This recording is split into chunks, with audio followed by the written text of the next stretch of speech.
મારું નામ સુરેશ છે. હું ભાવનગર શહેરમાં રહેતો એક છોકરો છું. આ કહાની એ દિવસની છે કે જ્યારે મારી કોલેજ પૂરી થઈ ગઈ હતી તો તે દિવસમાં હું સાવ નવરો હતો. મારા ઘરમાં મારા મમ્મી પપ્પાની સિવાય કાકા કાકી પણ મારી સાથે જ રહેતા હતા. અમે લોકો સંયુક્ત કુટુંબમાં રહેતા હતા.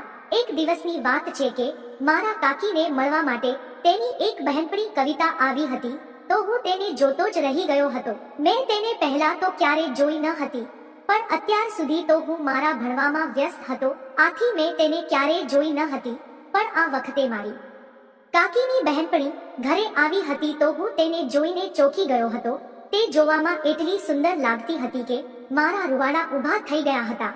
પછી મારા કાકી એ મને બોલાવ્યો અને તે મને કહેવા લાગ્યા કે તું કિરણ માટે પાણી લઈને આવ. આથી હું પાણીનો ગ્લાસ લેવા માટે જતો રહ્યો. મારા કાકી તેની બહેનપણી સાથે વાતો કરવા લાગ્યા. થોડીવાર પછી હું પાણીનો ગ્લાસ લઈને આવ્યો. મેં પાણીનો ગ્લાસ ટેબલ ઉપર મૂકી દીધો અને હું મારા કાકીની પાસે બેસી ગયો. હવે તે જ્યારે ગ્લાસ લેવા માટે નીચે નમી તો મારી પહેલામાં નજર જઈ રહી હતી, ત્યાંથી મારી નજર હટતી ન હતી. હવે મને સમજાતું નહોતું કે હું શું કરું. તે વસ્તુ તો બહુ સારી હતી, તેની મોટાઈ પણ બહુ હતી.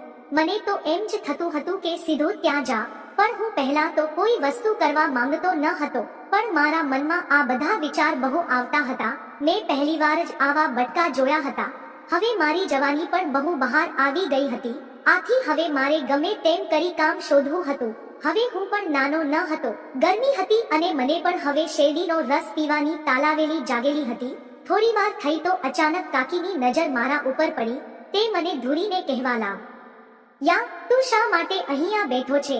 મેં કીધું કે હું તો આ ગ્લાસ લેવા માટે બેઠો છું. તો કાકી મને કંઈ કહે એ પહેલા તો તેની બહેનપણી તેને કહેવા લાગી કે ભલે ને બેઠો, તમને શું વાંધો છે? તે કેવો સારો છે. પછી તે બંને પોતાની વાત કરવા લાગ્યા. મને પણ થોડોક ડર લાગ્યો, આથી હું પણ ત્યાંથી ઊભો થઈને જતો રહ્યો. પછી બધા લોકો ચા પીવા લાગ્યા. કાકી એ મને બોલાવ્યો અને મને એમ કીધું કે તું મારી બહેનપણી કવિતાને પોતાના ઘરે મૂકી આવ. તેની વાત સાંભળીને હું પણ હવે ખુશ થઈ ગયો હતો. મને પણ એમ થતું હતું કે હવે આજે આની સાથે વાતો કરવાનો બહુ સારો મોકો મળી જશે અને જો હવે વધારે કંઈ થશે તો હું પાછો તો નહીં જ પડું. આથી મેં મારી ગાડી કાઢી અને હું મારા કાકીની બહેનપણી કિરણને ઘરે છોડવા માટે જતો રહ્યો. થોડી વારમાં અમે લોકો રોડ પર નીકળી ગયા હતા. તે મારા કાકીની બહેનપણી મને ચોંટીને પાછળ બેસી ગઈ હતી. રસ્તામાં બહુ ખાડા આવતા હતા, એટલે હું પણ બ્રેક મારતો હતો તો તે પણ પાછો તે મને ધક્કા મારતી હતી. મારાથી હવે રહેવાય તેમ ન હતું. થોડીવાર થઈ તો તેનું ઘર આવી ગયું. હું તેને ઘરે ઉતારીને પાછો આવતો હતો ત્યારે હું તેને ઘરે ઉતારી રહ્યો હતો તો મારી નજર તેને મળી શકતી ન હતી.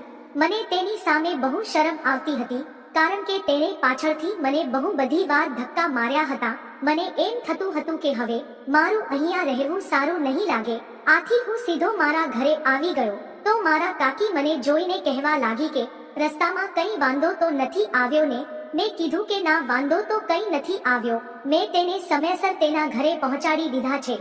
મારી નજર તો હજી કાકીની વચ્ચે જ હતી. તેની પણ મારો સામાન જોઈ લીધો હતો. મેં તેને મારા શર્ટથી છુપાવી દીધો હતો. મને એમ થતું હતું કે તે હવે બહાર આવી જશે. મારાથી રહેવાતું ન હતું તો હું સીધો રૂમમાં જતો રહ્યો. થોડી વાર પછી મેં બહાર જોયું તો કાકી પણ પોતાના ઓરડામાં જતા રહ્યા હતા. મારા કાકાને તો એક પોતાની દુકાન હતી, આથી તે હજી દુકાનેથી આવ્યા ન હતા. કાકી મારા માટે જમવાનું બનાવવા લાગ્યા. હું પણ હોલમાં બેસીને જમવાની રાહ જોવા લાગ્યો. એટલામાં મારા કાકી જમવાનું લઈને આવ્યા. હું અને કાકી બંને સાથે જમ્યા. મારા કાકી મને કહેવા લાગ્યા કે આજે તારે કાકાને આવવામાં મોડું થશે તો તું આજે તેમને ટિફિન દઈ આવ. મેં તેમને કહ્યું કે હું ટિફિન દેવા જઈશ તો તે સાંજે પણ વહેલા નહીં આવે. તમારે તેની બહુ રાહ જોવી પડશે. તમને રાતે ઊંઘ કઈ રીતે આવશે? મારું આવું બોલવાથી તે પણ શરમાઈ ગયા હતા.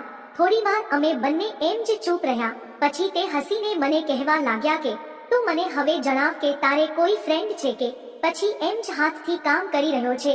મેં કીધું કે ના, અત્યાર સુધી તો તું મને હવે જણાવ કે તારે કોઈ ફ્રેન્ડ છે કે પછી એમ જ હાથથી કામ કરી રહ્યો છે? મેં કીધું કે ના, અત્યાર સુધી તો મારા લાયક મને કોઈ મળ્યું નથી. પણ મને લાગે છે કે હવે તો મને ગમે તે મળી જશે. હવે તો હું જુવાન કેવો લાગુ છું, એટલે મને કોઈક તો હવે મળી જશે. તો તે મને કહેવા લાગ્યા કે એ કઈ રીતે મળશે. તો મેં એને કીધું કે હું ગમે તેમ કરીને શોધી જ લઈશ. મારી વાત સાંભળીને તે હસવા લાગ્યા. તે મને કહેવા લાગ્યા, એ તો બહુ સારી વાત છે. આથી જ તું મને ગોરી ગોરીને જોઈ રહ્યો છે. તેનો મોઢામાંથી આવી વાત સાંભળીને હું પણ હવે શરમાઈ ગયો હતો. આથી વસ્તુનું ધ્યાન રાખતા મેં કીધું કે તમે મને માફ કરી દેજો, મારાથી કંટ્રોલ ના રહ્યો એટલે આવી બધી વસ્તુ થઈ ગઈ હતી. તો કાકી મને કહેવા લાગ્યા કે ના, કાંઈ વાંધો નહીં, આવું તો થતું જ રહેશે. અત્યારે તો તું બહુ મોટો થઈ ગયો છે, એટલે આવા બધા નાટક તારા બહાર તો આવતા જ રહેશે. હવે તું પણ કાંઈ નાનો નથી. હવે આ ઉંમરમાં તો બધી મસ્તી કરવાનું મન થતું રહે છે. મેં કીધું કે તો મારે કશું નહીં કરવાનું. તો તે મને કહેવા લાગી કે તું બસ કર, હવે આટલા બધા સવાલ મને નહીં પૂછતો. મેં કીધું કે તો હું મારા મનની વાત કોને કહેવા જા, મને તમે જ કહી દો. તો કાકી મને કહેવા લાગ્યા કે હા, મન તો બધાને જ થાય છે. તો આ તારા કાકા પણ પોતાની દુકાનમાં બહુ બિઝી રહે છે. તે ઘરે જ્યારે આવે છે ત્યારે થાકીને તરત જ સૂઈ જાય છે. આથી હવે હું પણ તેનાથી કંટાળી ગઈ છું. તે દરરોજ થાકી ગયેલા જ હોય છે, આથી જલ્દી ઢગલો થઈ જાય છે. હવે હું પણ તેને વધારે કંઈ કહી શકતી નથી. તેણે મારા હાથ ઉપર હાથ રાખીને કીધું કે તું ટેન્શન નહીં લે, તને પણ તારી ફ્રેન્ડ તો મળી જશે. તેની વાત સાંભળીને હું કંઈ બોલી શક્યો ન હતો, પણ મેં નીચું જોયું તો મારો વાયર પણ હવે આખો હલી ગયો હતો. મને એમ જ થતું હતું કે હું સીધો તેની વાડીમાં જ જવા દઉં, પણ હવે હું અચાનક તો આવું કંઈ કરી શકતો ન હતો. મને થોડોક ડર લાગતો હતો. જો હું મારી વાત કહું તો તેમને ખોટું લાગી જાય તેમ હતું. થોડી વાર પછી તે ચકલીને જોવા લાગ્યા. મને એમ થતું હતું કે તે પણ હવે મારી ઉપર ધ્યાન કરવા લાગ્યા છે, પણ મને કહી શકતા ન હતા. તેને પણ થોડોક ડર લાગતો હતો. મારી નજર પર હવે તેની ફ્રીજમાં રાખેલી મોસંબી ઉપર જતી હતી. મને એમ થતું હતું કે હવે હું તેને સીધું જ બોલી દઉં કે મારે આ મોસંબી ખાવી છે, અને તમે જે વસ્તુ વિચારી રહ્યા છો એ જ વસ્તુ હું વિચારી રહ્યો છું. થોડીક વાર થયું તો હું તેની પાસે જવાની કોશિશ કરતો હતો. હું આવી જ રીતે કાકી સાથે વાત કરતો રહું. થોડી વાર થઈ તો હવે તેની નજર મારા આખા પટ ઉપર હતી. હું વિચારતો હતો કે આ સમય અહીંયા જ થંભી જાય અને આમ જ ચાલ્યા રાખે. થોડી વાર થઈ તો મેં તેને નીચેથી પગ માર્યો. જેવું તેણે મારી સામે જોયું એટલે પહેલા તો મને ખૂબ ડર લાગ્યો. તે મને સીધા ખીજવા જ લાગ્યા. તે મને કહેવા લાગ્યા કે તું શું કરવા માંગે છે. મેં કીધું કે ના, એ તો મારો એમ જ પગ તમને અડી ગયો. પણ પછી તે નીચે મોઢું રાખીને ખાવા લાગ્યા. મેં તેને કીધું કે તમને ખોટું ના લગાડતા. તો પછી તેને મને જે વાત કીધી તે સાંભળીને મારા હોશ ઉડી ગયા. મને કહેવા લાગ્યા કે તું જે વસ્તુ વિચારી રહ્યો છે એ મને બધી ખબર છે, પણ તને આટલી બધી જલ્દી શું છે. તું 2 દિવસ રાહ જોઈ જો, એટલે બધું જ તને મળી જશે. મેં કીધું કે સારું. અમે બંને જમવાનું પૂરું કર્યું અને હું મારા ઓરડામાં જઈને મારા ફોનમાં ગેમ રમવા લાગ્યો. મને પણ હવે રાહ જોવાતી ન હતી. મને તેમને 2 દિવસનો સમય આપ્યો હતો. મને એમ થતું હતું કે તે 2 દિવસ પછી મારી સાથે શું કરવાના હતા. મને તો હવેના આવવાના વિચારો આવી રહ્યા હતા. હું તો તેની સાથે બધી વસ્તુઓ વિચારી રહ્યો હતો, પણ હવે ગમે તેમ કરીને મારે 2 દિવસની રાહ જોવી પડે તેમ હતી. મેં તેની યાદમાં તો શું શું ન કર્યું કે વાત જવા દો. હવે હું તેને વિચારોમાં એમ જ સૂઈ ગયો. જેવી સવાર પડી તો હું નાઈ ધોઈને નાસ્તો કરવા બેસી ગયો. ત્યારે પણ તે મારી સામું જોઈને બહુ સારી રીતે હસી રહ્યા હતા. થોડી વાર પછી મને કહેવા લાગ્યા કે હવે તારે આજે પણ તારા કાકાને ટિફિન આપવા જવું પડશે, કારણ કે તેને દુકાનમાં બહુ કામ આવી ગયું છે. મેં તેને કીધું કે સારું, જ્યારે ટિફિન બની જાય ત્યારે તમે મને કહેજો, હું તેને આપી આવીશ. બપોરે હું કાકાને ટિફિન દઈને પાછો ઘરે આવી ગયો. ઘરે આવીને અમે બંને બપોરે જમી પણ લીધું હતું. કાકી બધું પોતાનું કામ પતાવી મારા ઓરડામાં આવી ગયા. તે મને કહેવા લાગ્યા કે તું આજે સાંજે જાગતો રહેજે. આજે રાતે હું તને એક સરપ્રાઈઝ આપવાની છું. મેં કીધું કે સારું. આટલું બોલીને તે જતા રહ્યા. પણ પછી જેવી સાંજ પડી તો તે મને કહેવા લાગ્યા કે તું અત્યારે પણ તારા કાકાને ટિફિન આપતો આવે, કારણ કે તેને અત્યારે નાઈટમાં દુકાન ચાલુ રાખવાની છે. પછી આપણે બધા સાથે જમી લઈએ. પછી હું તને એક વાત કહીશ. મેં કીધું સારું. હવે હું તેની વાતને જાણવા માટે બહુ હોશે તેનું કામ કરી રહ્યો હતો. મને એમ થતું હતું કે તે કાકી મને હવે શું કામ આપે છે. હવે મને ખૂબ જ વિચાર આવી રહ્યા હતા. પણ જેવી સાંજ પડી તો હું મારા કાકાને ટિફિન આપી આવ્યો.